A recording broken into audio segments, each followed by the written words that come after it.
It ain't going to work for them.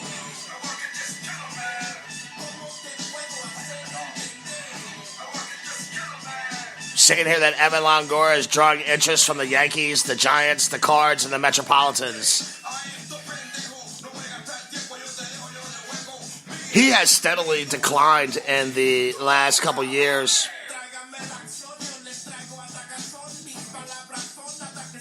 But I'm going to tell you, if he plays for the New York Yankees, that could be a situation where you see a resurgence in the Evan Longoria story. I mean, my God, when he started out, he looked like a surefire Hall of Famer.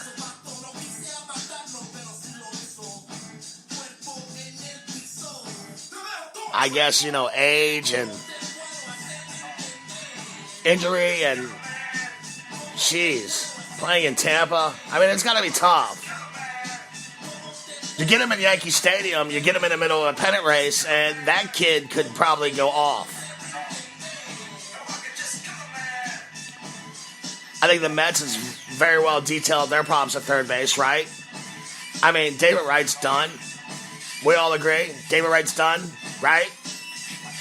Who here thinks David Wright isn't done? Show of hands.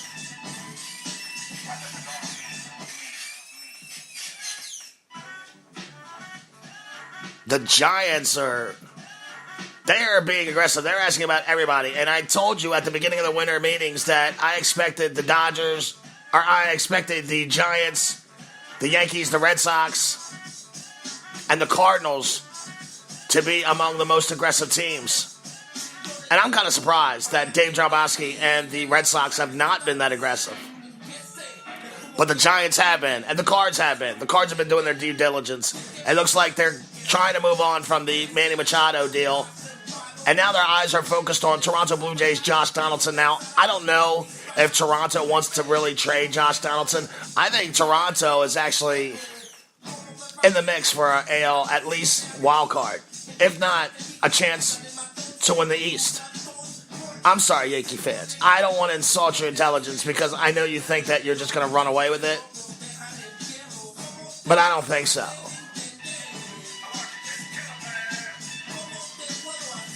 Speaking of the Yankees and the Snakes have reportedly had discussions of Arizona taking Jacoby Ellsbury off the roster.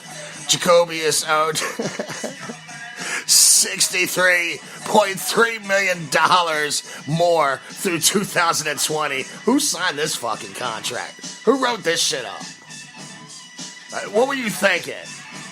Is that Brian Cashman right there? That's awful.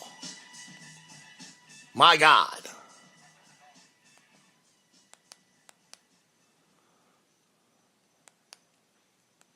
I mean, you got to be kidding me.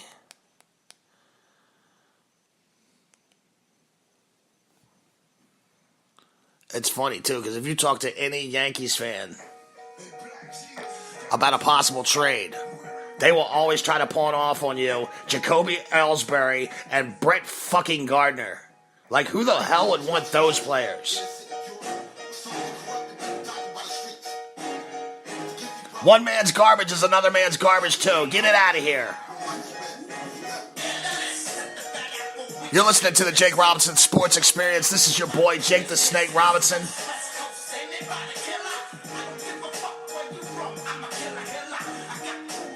On the Let's Talk Baseball Podcast Network. Just basically giving you the rundown of what's gone on in the world of baseball this week.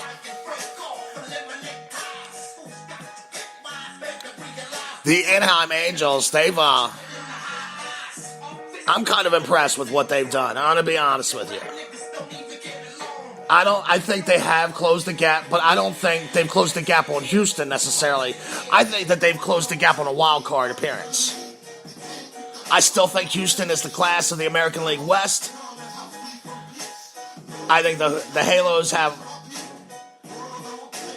a plethora of work to do in that rotation and in that bully. But look, let's talk about what they have done. They re-signed Justin Upton. They acquired Ohtani for peanuts. That $3 million bonus. They have control over him for 6 years. They signed red shortstop Zach Kozar. They're going to move him to third. And they picked up Ian Kinsler. Now let's think about this roster real quick, because the Anaheim Angels of Los Angeles, north of San Diego, a little bit past Fresno, they're going to be a good defensive team. They got Maldonado behind the plate. He's one of the best catchers in the game, defensive catchers in the game. Ian Kinsler, Andrelton Simmons. I mean, Simmons speaks for himself, right? He's the modern-day Mark Belanger. Ian Kinsler, fundamentally sound, heady second baseman. One of the most intelligent players on the field at any given time. And Mike Trout in center field. So, look, between Maldonado, Simmons, Kinsler, and Trout, it doesn't get much better than that up the middle, defensively. And now you're taking the Reds shortstop, Zach Kozar. You signed him up to a three-year deal, and you're going to move him to third base, which I think he's going to acclimate himself quite well to third base. I like what the Angels have done. And think about it. With all the multiple shifts that go on nowadays, anytime you shift over, you basically got two shortstops to play shortstop. I think it works out beautifully for them defensively. Now, I'd still like to see the Anaheim Angels do some serious work with their pitching staff. But I think they have closed the cap on a wild card appearance. And there were times last year when I truly thought in the second half that the Angels are going to catch this. They're going to catch up. And they're going to make it into the playoffs as a wild card team. Now, they fell a little short. I mean, Minnesota got hot at the right time. But the Angels have made incremental steps.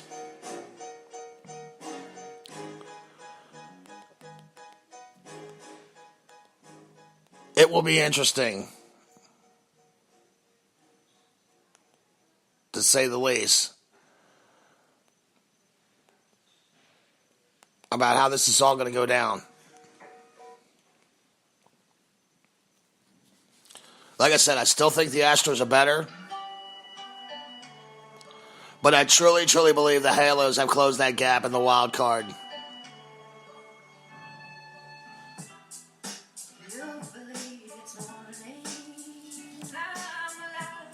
The Chicago Cubs trying to recuperate from that World Series hangover cast down year. Now, you can say whatever you want, but the first half was definitely a hangover for sure.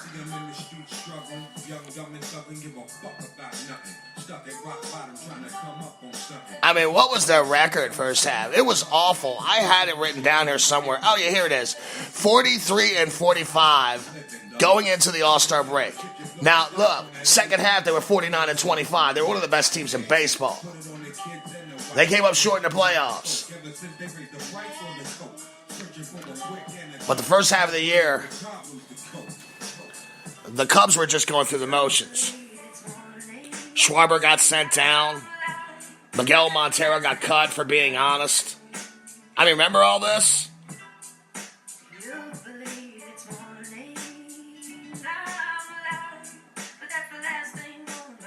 And here's the thing. I think Theo Epstein loves his young guys. He's going to sit back and he's going to make sure that he knows exactly what he has by the end of the year. I think it's a big player developmental year for the Cubs, if you can say that for a team that is competitive. Not only competitive, but could win the World Series. I think there is player development scouting going on with the Cubs on the big league level. I think Theo has done what he can to fortify that bullpen. He went out and got Tyler Chatwood from the Colorado Rockies. 3-year, $38 million deal. Last week, they picked up Brandon Morrow from the Dodgers, 2-year, $21 million. And I think if Wade Davis doesn't come back to be your closer, I would assume that Brandon Morrow is that guy. Steve Cishek signed a 2-year, $13 million deal. Drew Smiley, 2-year, $10 million deal. Although Smiley had Tommy John surgery in July. So he's going to miss a little bit of time with them. But that is a good second half kind of pickup for them once he comes back. And like I said, I think that Theo wants to see these young guys start to perform before they even think about buying another big bat. Theo believes in his guys, but I think he will do a serious evaluation of the offense. And I wouldn't be surprised if he figures out that he's not necessarily enamored with what he has.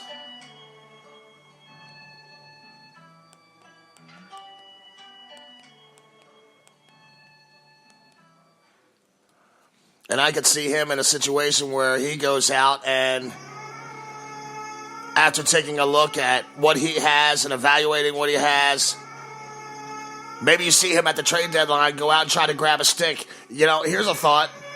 Maybe he tries to go out and grab a Manny Machado. I mean, if you're trying to win a World Series and you got to give up a couple prospects to put a bat in your lineup that's going to win you the World Series, it might be worth it.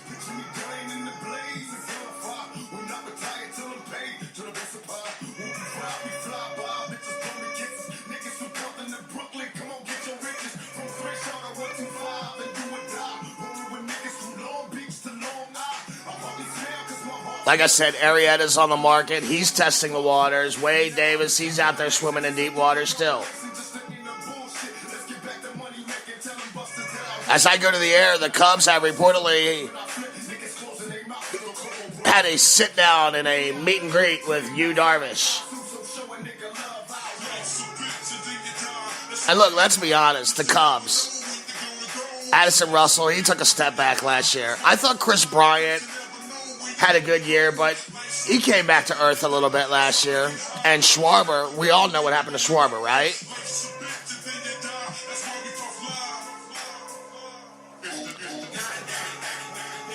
Altogether, with what they've done in the offseason, I got to give the Chicago Cubs a B+. I think they realize that Arrieta's going to be gone and they need to fortify that bullpen, and that's what they've done. And kudos to them for that. Now, it looks like they're on their due diligence. They're inquiring about Salazar, as I said to you earlier. They're interviewing Yu Darvish. I think they're ready to move on from Jake Arrieta. It came out that the Red Sox did ask about Ozuna before the Cards acquired him.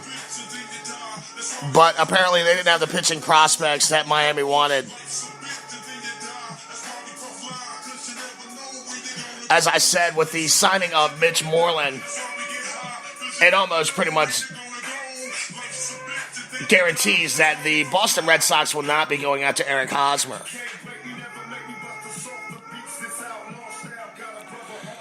So with that in mind, I went back and I did a little homework on Mitch Moreland. I crunched his numbers. I was a number cruncher, because that's what your boy does. Jake the Snake Robinson, I got your hookup. Holler if you hear me. It's the Jake Robinson Sports Experience, live out of West Palm Beach, Florida.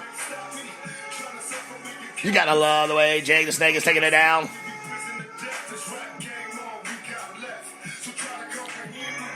In the last 3 years, Mitch Moreland has averaged 143 games, 22 home runs, 75 RBIs, 256 average. And he's an outstanding defensive player. I mean, without question, he's a better defensive player than Hosmer in my eyes.